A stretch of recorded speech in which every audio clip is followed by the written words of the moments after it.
Hello everybody, Abbott's brother here, and today we're going to be taking a look at a bunch of old gaming PCs versus Hogwarts Legacy. Hogwarts Legacy is developed by Avalanche Software, published by Warner Brothers Games, and released on February 10th, 2023. It uses the Unreal 4 engine and the DirectX 12 API. And on screen right now you can see the minimum and recommended specification for playing this game on the Steam store page.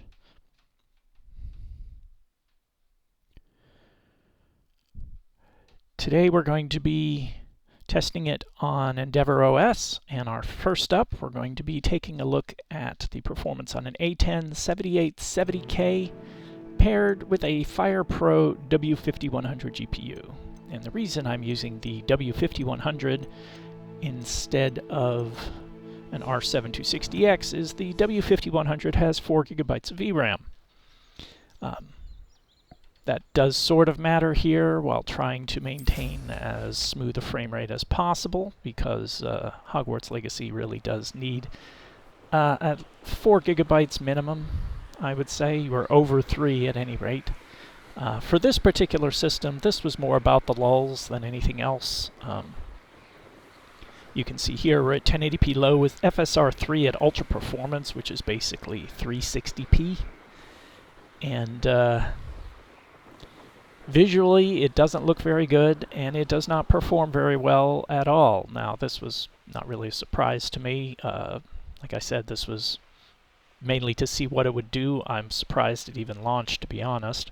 It took about 15 minutes for the DX12 shaders to compile, but you can see here flying around Hogwarts. We're having trouble staying above 20 FPS on the approach towards the Quidditch patch.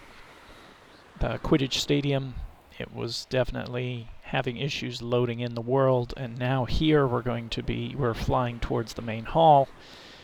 We're dipping into the teens. Part of this is an issue with the CPU, and you're going to see that additionally surface here. You notice he paused there before entering the hall. That's because the game has to cull what is behind the character and load what's beyond the door before it can let you open the door. In this case, the CPU, as you can see, is already pressed very, very hard in this game. This is an Athlon. Basically, with the iGPU disabled, this is the equivalent of an Athlon X4 870K. And you're going to see this again right here, where I want to go back outside, and I'm pressing forward, but it has to load the world behind the door before you can open it, and that's why it took a minute for that to happen. So really, that's the story here. I don't know that the GPU is particularly bottlenecked. It certainly doesn't seem to be, but would it do better with a stronger CPU? It would probably perform much more smoothly. You know, you can see when we're having to stream in new assets, the frame rate dips well below 20 at times. But when everything is loaded in, we're staying about 30 now. I did a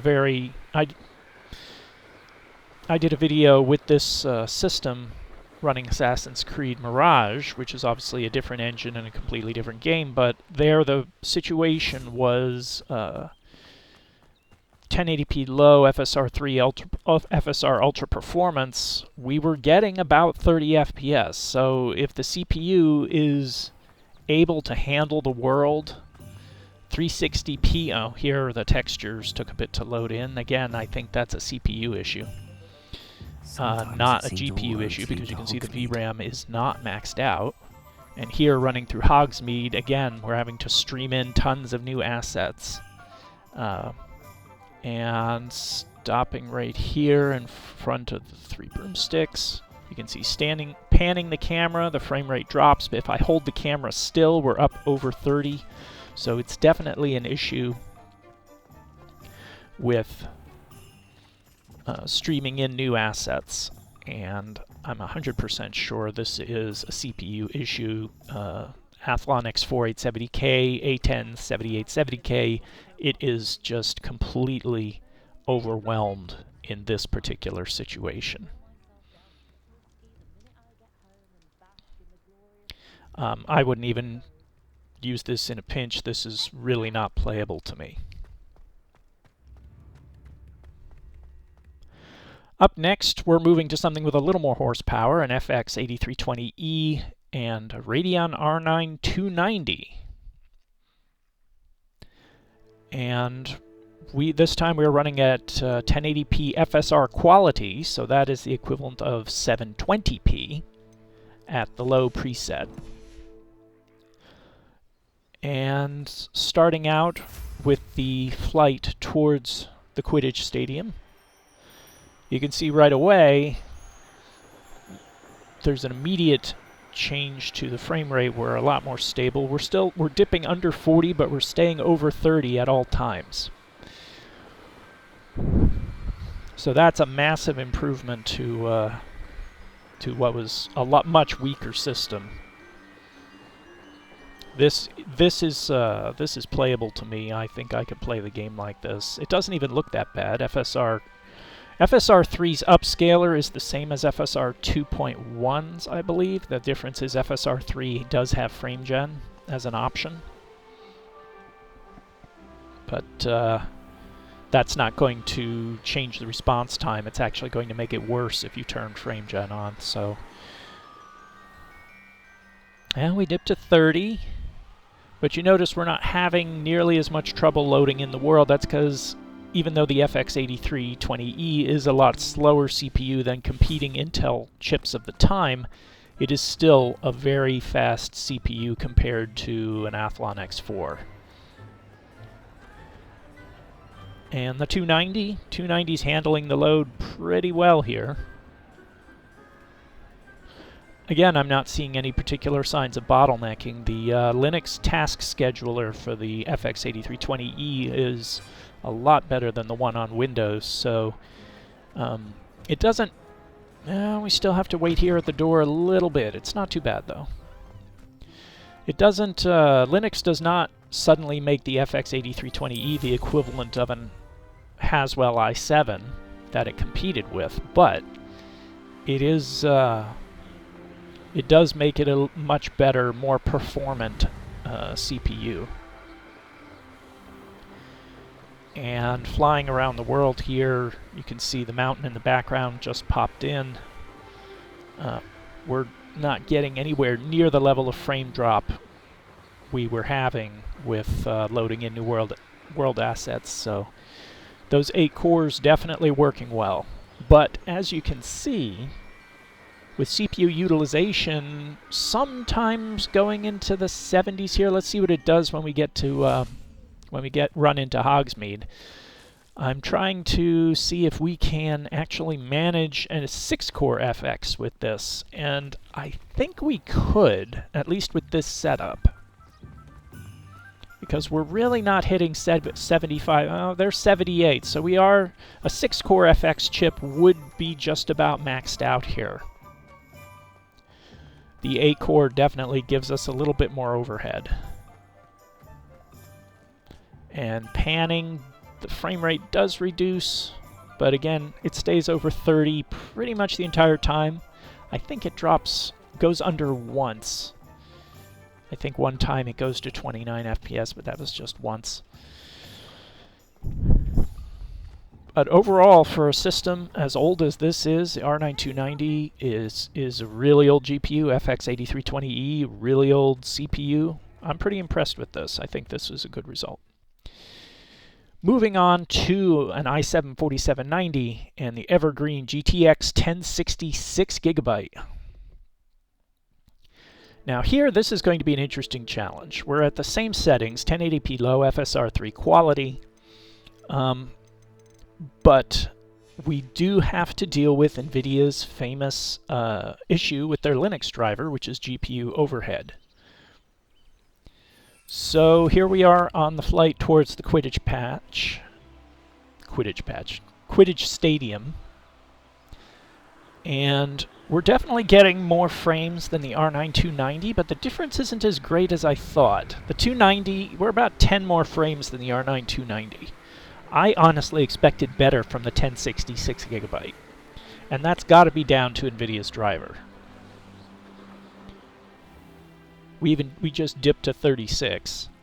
The performance is acceptable for sure, but we're at the same settings we were at with the 290 and the FX chip, and I was hoping we would be able to turn upscaling completely off, but that was just me being optimistic.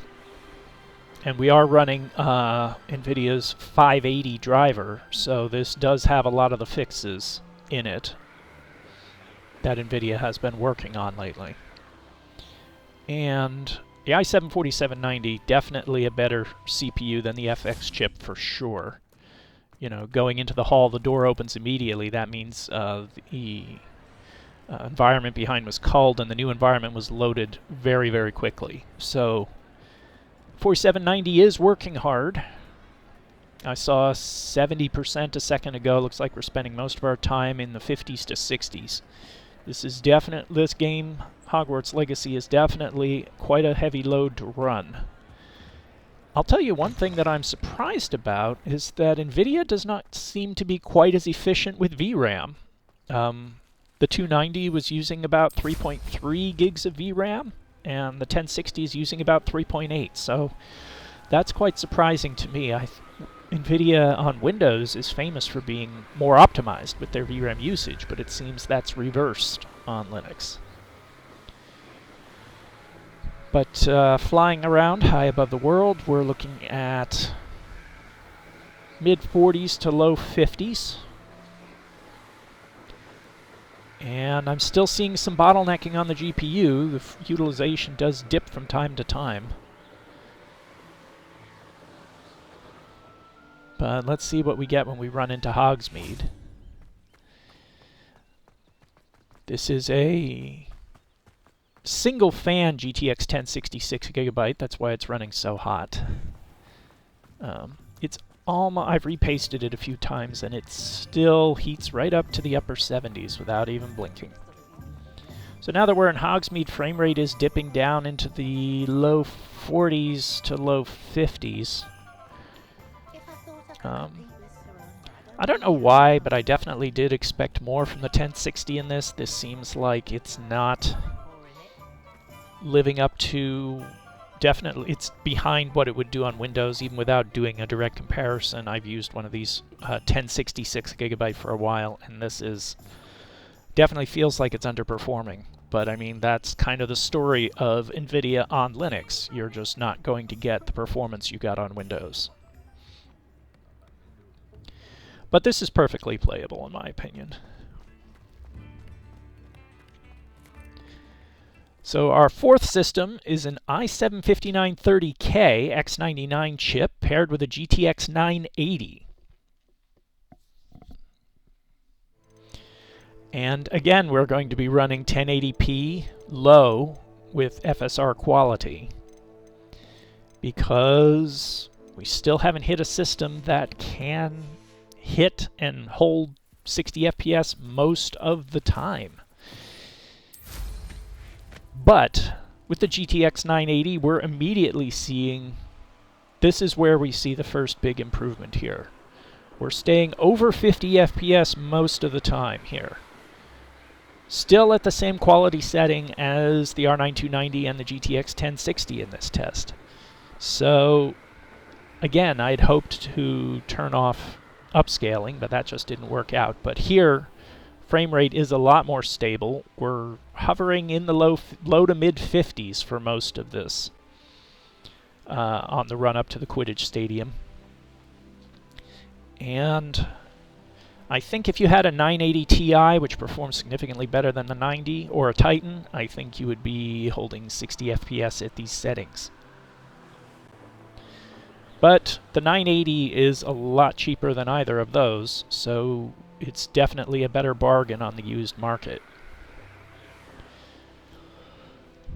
And let's see what we get when we go into the dining hall. I expect this to load almost instantly because even though the i7-5930K is an old CPU, it is still very good at loading a multi-threaded game.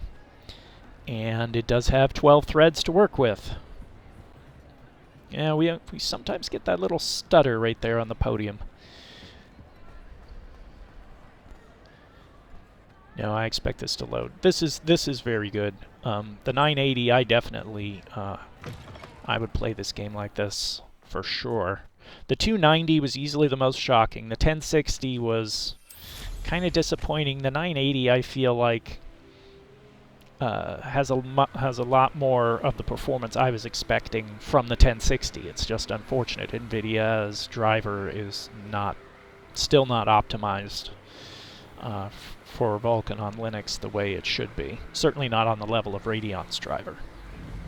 But now, out flying around the world, high up above as we are, we're actually went over 60 a few times, so that's definitely a big improvement over the previous two entries. And GTX 980s are pretty common now.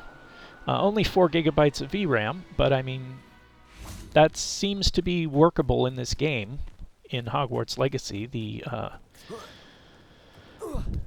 minimum recommended VRAM amount is 4 gigabytes on the Steam store page, so this is, we're not operating out of spec here. This is definitely within the range, as they say. But now, heading into Hogsmeade, with a much powerful CPU, arguably the second most powerful CPU in my entire testing suite. Notice frame rate doesn't seem like it's even dipping that much when I pan the camera. You can, if you're looking for a budget build and you have a chance to get one of these X99 chips, this is definitely a decent budget option, especially if you're going to be pairing it with an Nvidia GPU, which needs better CPU performance. Yeah, very impressive showing from a very old GPU at this point. Definitely one to keep an eye on for a budget build. And now for the final, slightly more advanced version, we're looking at a Ryzen 5 5500 paired with a Vega 64. We're back to Radeon. And this one is arguably the most impressive of the entire bunch. We're at 1080p medium with no upscaling. And immediately, the difference in power is obvious, and the visuals look a lot better, even at just the medium preset. Suddenly, we don't have any of that fuzziness or blurriness, and we're staying right around 60 FPS, over 60. We'll dip under it a few times in the course of this short clip. Like yeah. Maybe there's a setting or two that could be tweaked, but I only, to keep us over 60 FPS the entire time, but I only test these games using presets because that makes my results easier to reproduce. And, yeah, Vega just churning away here.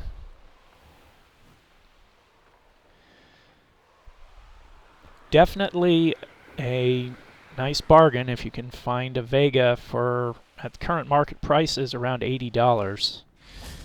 Vega 56, this is a Vega 64, but as you can see, I'm not running it very heavily overclocked at all. And the Ryzen 5 5500 is a very decent bargain CPU. And we're on here on the podium. See, yeah, we dip a little bit right there. I suspect that could be a Vega problem, maybe.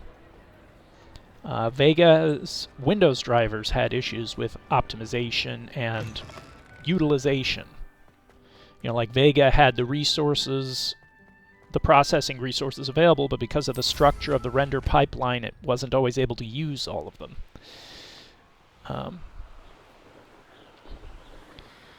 But now that we're back out into the open world, we're up over 60 again. This is definitely the best bargain option out there, and if you use some FSR, you could definitely get 60 FPS at 1440p in this game with a Vega 64. Of course, if you wanted the Nvidia option, which is admittedly a bit more common but also more expensive than the Vega 64, you're going to be looking at a GTX 1080. But with the performance hit Nvidia takes going onto Linux, you're probably going to need to get a 1080 Ti to match the Vega 64's performance in Linux, and that's going to be a lot more money than a Vega 64 costs. Here in Hogsmeade, we're holding about 60 FPS, for a little bit over 60 FPS, and when I turn and pan the camera, lose a little bit, but come right back up. Now, Vega 64, as expected, is the best, but I think for a bargain, I think the R9 290 and the GTX 980 are both offering decent experiences as well, obviously with lower settings and such. So